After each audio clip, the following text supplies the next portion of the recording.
Welcome back to Mr. Moore PE. This is a groundbreaking moment. We are starting to play around with a program called Final Cut Pro.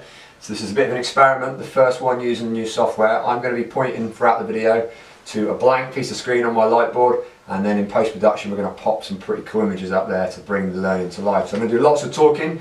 You'll need to make notes from what I say and maybe pause me and rewind me if I'm talking too fast, and then when you see the images we'll try and get some text to go with it as well, and hopefully it'll be a bit more immersive and it'll be a little bit more interesting for you. So this is lifestyle choices. Lifestyle choices, how we choose to live our lifestyle. I've got some cue cards, so I'll be glancing on this to make sure I don't miss anything because it's quite a fast video to make. So first of all, longevity. Longevity is a term that describes how long you live. How long do you live for before you die?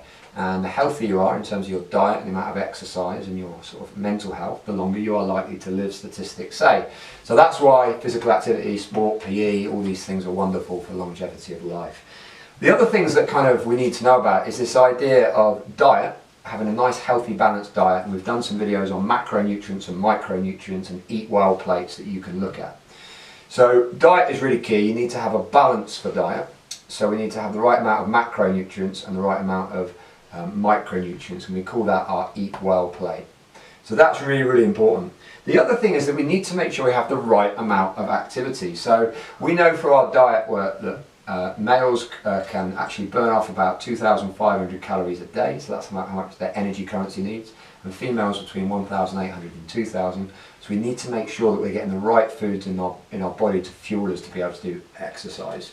So activity levels vary depending on the type of sport you're doing. If you're doing a really intense sport like cycling, then you're going to burn quite a few calories because you're going to be working at quite high intensity. Whereas if you're just going for a leisurely swim, you're going to be burning less calories by doing that if you're not working at such a high intensity. There's a target zone video we've made, and it says between 60 and 80% is the ideal way of your maximum heart rate to burn calories. So that's the first lifestyle choices. Now we're going to talk about some stuff that's not so good for you, and we're going to start with smoking. So in tobacco is something called nicotine. We know that nicotine is addictive. Here is a packet of cigarettes. These cigarettes are not good for your health, and we know that if you smoke them, things will, your health, your respiratory system, your heart will suffer as a result of that. And it's a choice, a lifestyle choice that people have. They choose to smoke or not to smoke.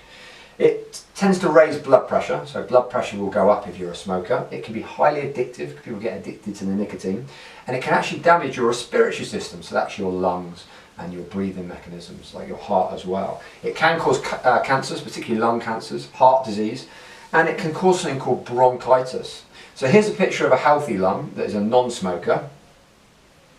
And if you compare that to somebody who's been smoking for sort of 10, 15 years, this is what their lung looks like. So you can see there's a significant difference between the two. Alcohol, another lifestyle choice, whether you decide to drink alcohol or not.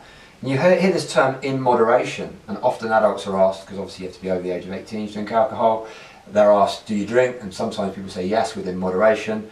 That means they're not drinking to excess, which is too much to get drunk. Because alcohol is a type of depressant. So it's a type of depressant which is a substance that lowers the level of psychological activity. So if you're under the influence of alcohol, your reaction time goes down and your decision making gets worse, which is why it's not great for sport, because in sport you've got to make decisions quickly, and if you're under the influence of alcohol, that can actually impact how you make those decisions. It can also give you sort of loss of consciousness and loss of vision, and that can be really dangerous in many, many sports, like Formula One, for example, and even playing football. And it can make you unaware of kind of your equilibrium and your kinesthesis, your body parts and where they are in relation to stuff. Another thing that people take alcohol for is a sedative, which is slightly different to a depressant. It's drugs that have calming effects are called sedatives, so alcohol can be seen as that, and that's one of the reasons people take it.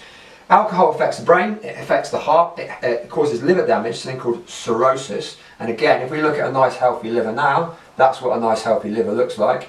People who drink excessive amounts of alcohol for long periods of time, cirrhosis can affect the liver and it looks like that. Not particularly nice. So drinking in moderation can be argued to be okay, but drinking generally will weaken the immune system, so we need to be careful what we put into our body. The last thing we're going to talk about is something that often gets left out, and it's sleep. Particularly important for teenagers. If you're watching this video, you're probably a teenager doing GCSE, you have something called a circadian sleep rhythm. And that's when you go to sleep and when you wake up. Teenagers tend to go to sleep quite late, sort of 10, 11 o'clock, and they don't like waking up in the morning, but yet we try and get them into school for 8 o'clock to learn straight away, and they struggle a little bit with that. So what is the recommended daily sort of sleep? It's 8 hours. That is the magic number. Get yourself 8 hours of sleep every single night. If you can't manage 8, then the minimum needs to be 6. They've done loads of fascinating experiments and found out that actually if you have any less than that, like 5 or 4, or even less, like 3, your reaction time slows, your decision making slows, your concentration, your focus, and that can all affect sport. That's not good for you generally, but it can also affect sport. So there's a quick nutshell on lifestyle choices. Hopefully you've enjoyed the pop images and it's worked, and the next video will start to really delve into sedentary lifestyles and some diseases. Thank you.